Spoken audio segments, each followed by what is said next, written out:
منہاج القرآن international Spain کے زیر اہتمام بارسلونا میں سالانہ محفل میلاد مصطفیٰ صلی اللہ علیہ وآلہ وسلم منعقد کی گئی، جس میں نعت خوانوں نے سرور کونین کے حضور گلہائے عقیدت پیش کیے۔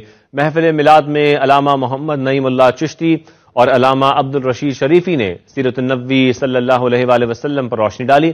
چودھری سکندر حیات گوندل، چودھری عزیز احمد اور محمد نے قراندازی میں کامیاب ہونے والے خوش نصیبوں میں عمرے کے ٹکٹس تقسیم کیے۔ اس موقع پر علامہ عبد الرشید شریفی، چودھری سکندر گوندل، اسد اقبال قادر اور راجہ مظہر حسین کا کہنا تھا کہ پاکستان سمیت دنیا بھر کے مسلمان ماہ ربیع الاول مبارک ہو۔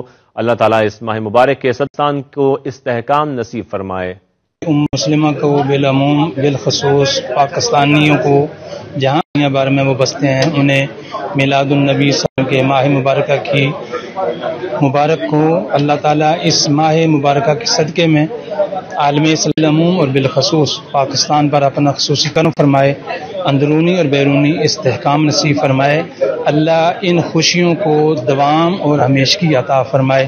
اللہ پاک بیرون ملک جو اوورسیز رہتے ہیں ان کو ایسی محفلیں سجانے کا اہتمام کرنے کی توفیق عطا فرمائے۔ ہمیں بڑی خوشی ہوئی ہے کہ اس طرح 12 ربیع الاول کی محفل میلاد کا انتظام کیا گیا۔ تحریک منہاج القرآن اسپین کی طرف سے امت مسلمہ کو جشن عید میلاد النبی مبارک ہو۔ یہ دن امت مسلمہ کے لیے ایک عظیم دن ہے اور اس کو ایز اے امتی ہمیں بڑھ چڑھ کر منانا چاہیے۔